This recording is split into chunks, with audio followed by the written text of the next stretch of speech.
அனைத்த தாய் தமிழ் உறவுகளுக்கும் இனப்பற்றாளர்களுக்கும் அகவணக்கம்.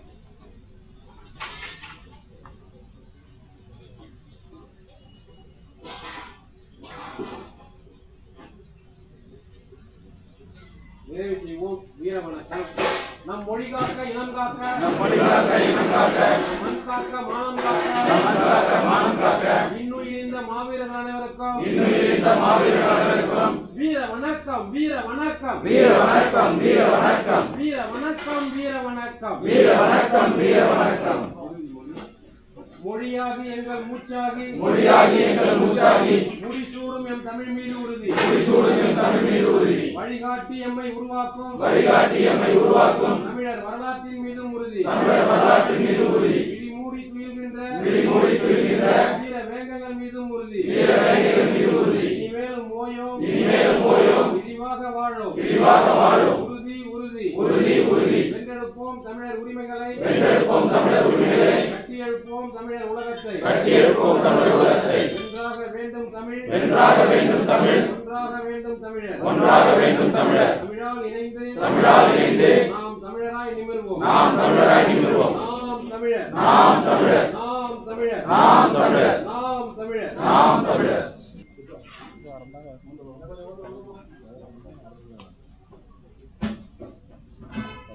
வீர வணக்கம். வீர வணக்கம். வீர வணக்கம். வீர வணக்கம். வீர வணக்கம் செய்கின்றோம், அன்பின் உருவம் அறிவின் சிகரம், அன்பின் உருவம் அறிவின் சிகரம், அப்பையா சிறிய நாவுக்கு, வீர வணக்கம். வீர வணக்கம். நாம் தமிழரின் வீர வணக்கம், வீர வணக்கம். காலம் கண்ட விடுதலை புலிகளின் கண்ணிய உருவம் சிறிய நாவுக்கு, வீர வணக்கம். நாம் தமிழரின் வீர வணக்கம்,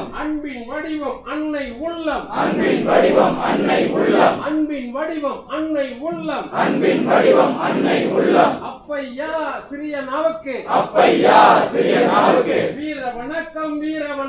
வீர வணக்கம். நாம் தமிழரின் வீர வணக்கம்,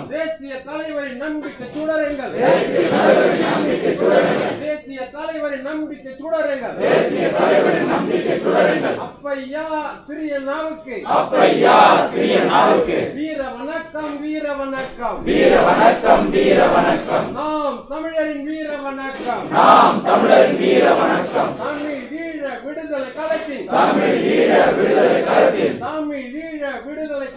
தமிழ் ஈழ விடுதலை களத்தின்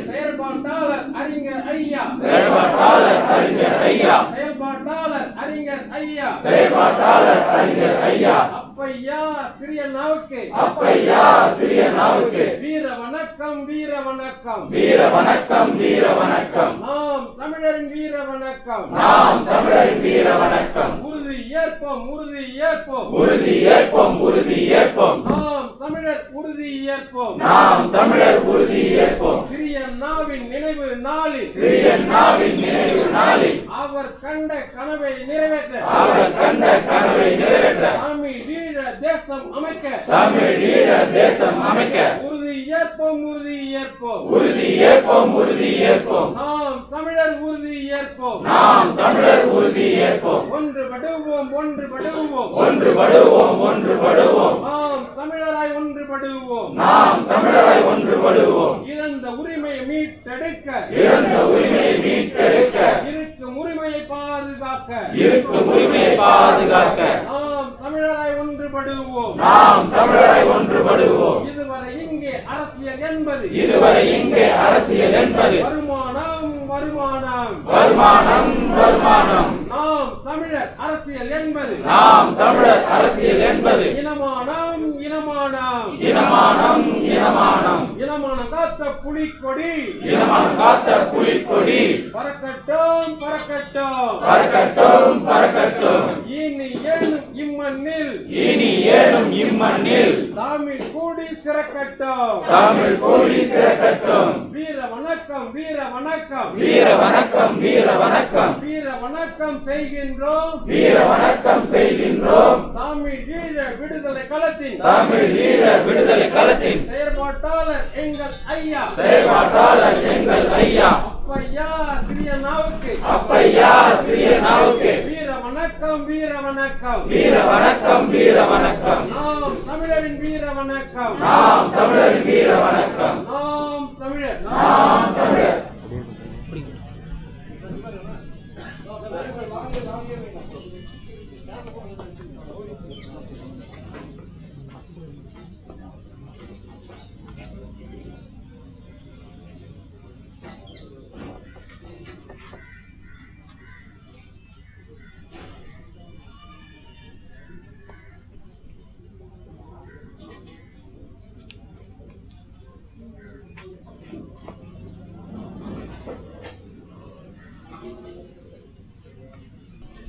ஈழத்தில் சிறியண்ணா அவர்களால் தொடங்கி நடத்தப்பட்ட பொருண்மைய மதியுரையகம் அந்த நிறுவனத்தின் மேலாளராக பணியாற்றிய அருமை ஐயா அவர்கள் இப்பொழுது சிறியண்ணாவை பற்றி சிறு உரையாற்றுவார்கள். அன்புக்கும் ஒரு மதிப்புக்குரிய இந்த நிகழ்வின் தலைவர் அவர்களுக்கும் இங்கே சிறப்புரையாற்ற வருகை வந்திருக்கின்ற என் அன்பு தம்பி சீமான் அண்ணா அவர்களுக்கும் இங்கே வருகை வந்திருக்கின்ற செயல்பாட்டாளர்கள் ஒவ்வொருவருக்கும் முதல்கண் என்னுடைய காலை வணக்கத்தை தெரிவித்துக் கொள்கின்றேன். இந்த நேரங்களில் இங்கு படமாக வீற்றிருக்கும் என்னுடைய அன்பு நண்பனம் கடந்த 35 வருடங்களாக என்னோட இணைந்து மிகப்பெரிய வரலாற்று பணிகளை செய்த சிறியண்ணா அவர்களுக்கு என்னுடைய இதய அஞ்சலியை செலுத்திக் கொண்டு எங்களுடைய நினைவுகளை நாங்கள் பகிர்ந்து கொள்கின்றோம். யாழ்ப்பாணம் ஆனக்கோட்டையை புறப்படமாகவும் கொண்ட சிறியண்ணா அவர்கள் மானிப்பா இந்து கல்லூரியிலும் அதனைத் தொடர்ந்து யாழ் பல்கலைக்கழகத்திலும் தன்னுடைய கல்விகளை பெற்று பின்னர் யாழ் பல்கலைக்கழகத்திலே பௌதீக துறையிலே உதவி விரிவுரையாளராக இணைந்து யாழ் பல்கலைக்கழகத்தின் மிக உயர்ந்த பொறுப்புகளை பெற்று அதனைத் தொடர்ந்து 83ஆம் ஆண்டு இலங்கையிலே ஏற்பட்ட இனக்கலவரத்தை தொடர்ந்து கிட்டு அண்ணாவுடைய வேண்டுதலின் பேரில் தன்னை முழுமையாக அர்ப்பணித்து அந்த காலத்திலிருந்தே 35 வருடங்கள் தன்னுடைய செயல்பாடை அவர் தொடர்ச்சியாக மேற்கொண்டிருந்தார். அவருடைய பணிகளை பொறுத்தவரைக்கும் அவர் 83ஆம் ஆண்டுக்கு பின்னர் இந்த தமிழ்நாட்டுக்கு வந்து தமிழ்நாட்டிலே ஒரு அரசியல் மயப்படுத்தப்பட்ட பல பணிகளை அவர் மேற்கொண்டிருந்தார்.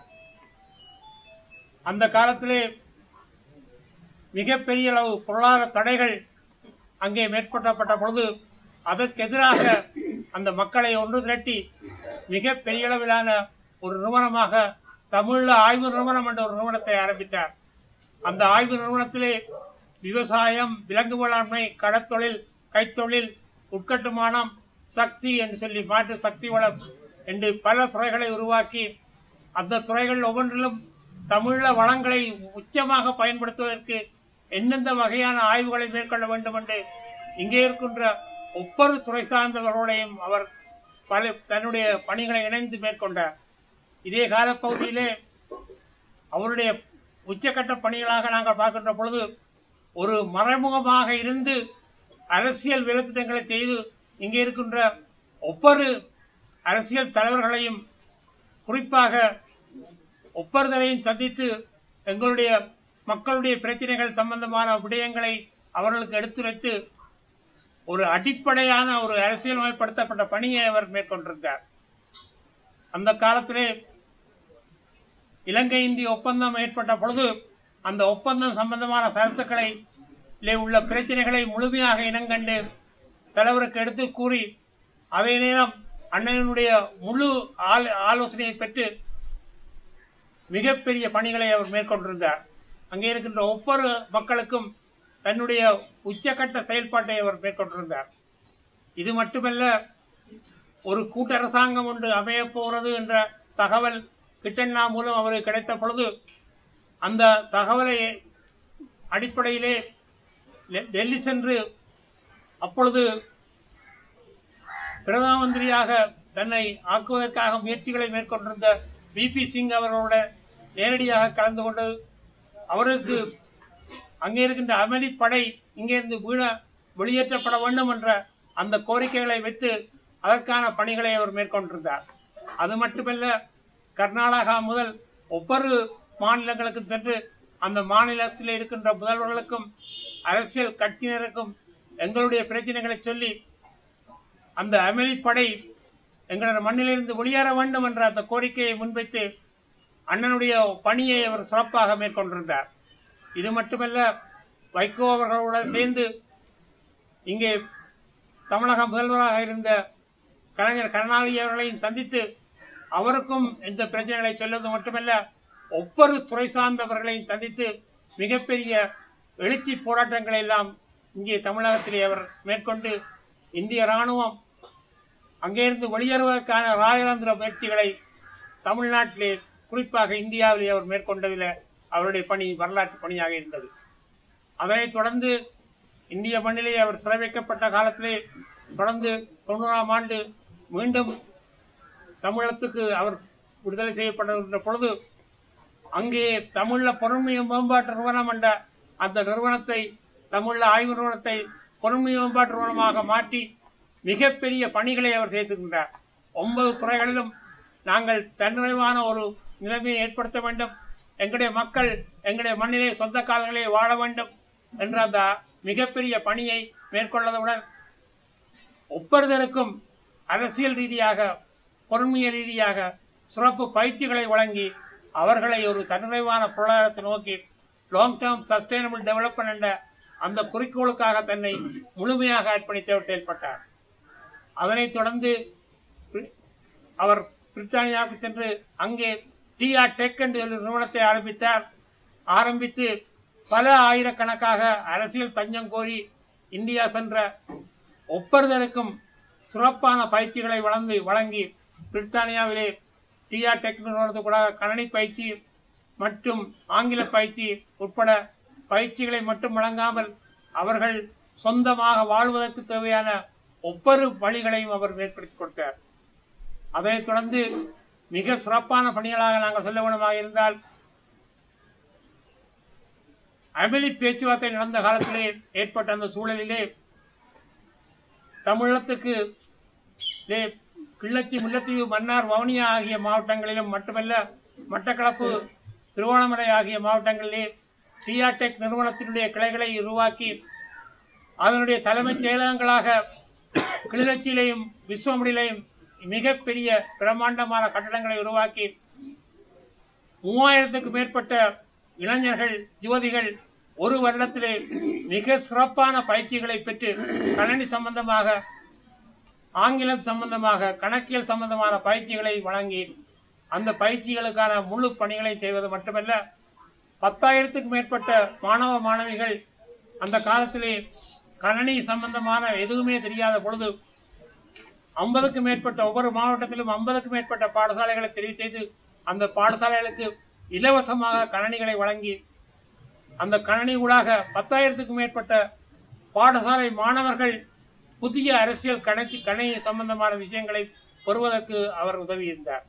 இது மட்டுமல்ல, உலக நாடுகளில் பலவற்றிலும் இணைந்து கணனி உடைய முக்கியத்துவம் அடுத்த 10 ஆண்டுகளில் எவ்வளவு முக்கியத்துவம் இருக்க போறது என்பதற்கான ஒரு பெரிய மாநாட்டை பிரான்சிலே ஏற்படுத்தியிருந்தார்.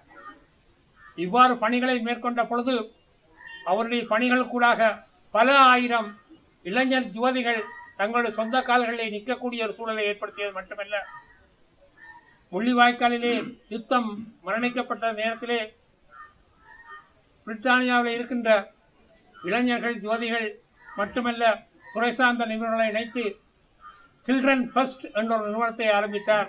அந்த நிறுவனத்தை தான் ஆரம்பித்தது மட்டுமல்ல, அந்த நிறுவனத்தை புதிய இளைஞர் சமுதாயத்திடமே ஒப்படைத்து அதை வழிநடத்தி சென்றார்.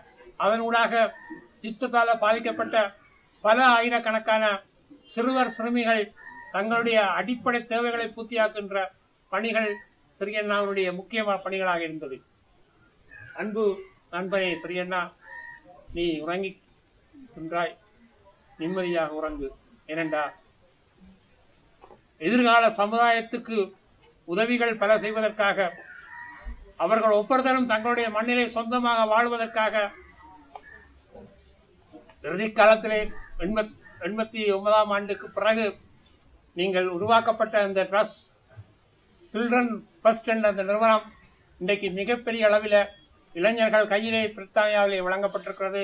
அது உலக தமிழர்கள் முழு வருடங்களும் சென்று விரிவடைந்து நீங்கள் என்ன பணிகளை இந்த மக்களுக்காக மண்ணுக்காக ஆற்ற விரும்பினீங்களோ அந்த பணிகள் பல ஆயிரக்கணக்கில் இளைஞர்களால் தொடர்ந்து முன்னெடுக்கப்படுகின்றது. இந்த பணிக்காக நான் உனக்கு மீண்டும் மீண்டும் என்னுடைய இதய அஞ்சலி செலுத்துகின்றதுடன் அன்பு நண்பரும் பேராசிரியருமான சிறியண்ணாவை இழந்து தவிக்கும் அவருடைய குடும்பத்துக்கும் அவருடைய நண்பர்களுக்கும் ஒட்டுமொத்த உலகத் தமிழர்கள் எல்லாருக்கும் என்னுடைய இதய அஞ்சலியை தெரிவித்துக் கொண்டு விடைபெறுகின்றேன். நன்றி, வணக்கம்.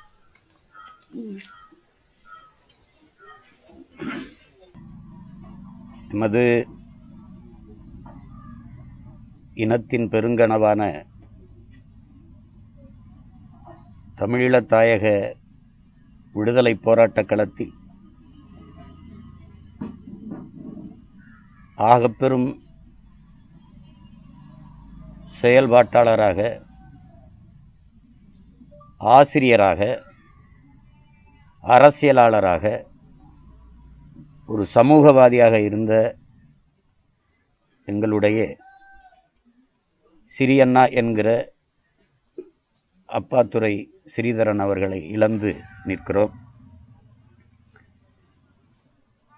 இங்கே பேசிய ஐயா அவர்கள் குறிப்பிட்டது போல பண்டிதர் அண்ணா, கிட்டண்ணா, திலீபன் அண்ணா அவர்களால் உருவாக்கப்பட்டு தலைவர் அவர்களால் நேரடியாக வழிநடத்தப்பட்ட ஈடு இணையற்ற போராளிதான் எங்களுடைய சிறியண்ணா அவர்கள். அரசியலில் 2 வகை, உள்ளக அரசியல், வெளியக அரசியல். இது இரண்டையும் ஆகச் சிறப்பாக எமது தாயக விடுதலைக்காக செய்தவர் சிறியண்ணா அவர்கள். இங்கே ஐயா அவர்கள் குறிப்பிட்டது போல 1988, 89 அந்த காலகட்டத்தில் அன்றைய பிரதமராக இருந்த விபி சிங் அவர்களை டெல்லியிலே ஓராண்டு தங்கியிருந்து சந்தித்து திரும்ப திரும்ப பேசி அங்கே எமது நிலத்தில் அநியாயம் செய்து கொண்டிருந்த, எமது மக்களை அழித்து ஒழித்து கொண்டிருந்த அந்த அமைதிப்படையை திரும்ப பெற வேண்டி கோரிக்கை வைத்து அதை நிறைவேற்றி காட்டியவர். திருவான்மையூரில் எங்களுடைய கிட்டண்ணா அவர்கள் வீட்டு சிறையில் வைக்கப்பட்டிருந்த போது அவரால் இயங்க முடியாத நிலையில் அவரின் வழிகாட்டுதலின்படி அனைத்து அரசியல் நகர்வையும் செய்தது சிறியண்ணா அவர்கள்தான். இறுதியாக முள்ளிவாய்க்கால் யுத்தம் சண்டை முடிவுற்ற பிறகு குழந்தைகளைத்தான் முதலில் பாதுகாத்து வைக்க வேண்டும் என்றுதான் சைல்டு ஃபர்ஸ்ட் என்கிற அந்த அமைப்பை உருவாக்கி அதை மிகச்சிறப்பாக திறம்பட நிர்வகித்து வந்தார். அதன் மூலமாக இன்னைக்கு போரின் பேரழிவுக்கு பிறகு நிறைய குழந்தைகள் பாதுகாப்பாக பயனடைந்து வருகிறார்கள். இப்படிப்பட்ட சிறியண்ணா அவர்களை, ஒரு ஈடு இணையற்ற ஒரு தலைமையை நாங்கள் இழந்திருக்கிறோம் என்பது மிகுந்த துயரம் தோய்ந்தது. ஈடு செய்ய முடியாத ஒரு இன இழப்பு சிறியண்ணாவை நாங்கள் இழந்து நிற்பது. அந்த மதிப்புமிக்க சிறியண்ணாவிற்கு எங்களுடைய நாம் தமிழர் கட்சி வீர வணக்கத்தை செலுத்துவதில் பெருமை அடைகிறது. விதைத்தவன் உறங்கினாலும் விதை உறங்காது என்கிறார் ஃபிடல் காஸ்ட்ரோ. அப்படி எங்களை விதைத்தவர்கள் இன்றைக்கு உறங்கிக் கொண்டிருந்தாலும் பல லட்சக்கணக்கான இளைய தமிழ் பிள்ளைகள் எழுச்சியும் புரட்சியுமாக இன விடுதலையை நோக்கி எழுந்து வருகிறார்கள். நாங்கள் சிறியண்ணாவுக்கு முன்பு ஏற்றிய அந்த ஈகச் சுடர் எங்கள் இதயங்களிலும் எரிந்து கொண்டிருக்கிறது. விடுதலை என்கிற பெருங்கனவு தாங்கிய நெருப்பாக எரிந்து கொண்டிருக்கிறது. அதனால் சிறியண்ணா, நீங்கள் நிம்மதியாக உறங்குங்கள். உங்கள் உடன் பிறந்தவர்கள், உங்கள் பிள்ளைகள், உங்கள் வார்ப்புகள், உங்கள் வளர்ப்புகள் உங்கள் கனவை நிறைவேற்றாமல் ஓயமாட்டோம் என்கிற உறுதியை ஏற்கிறோம்.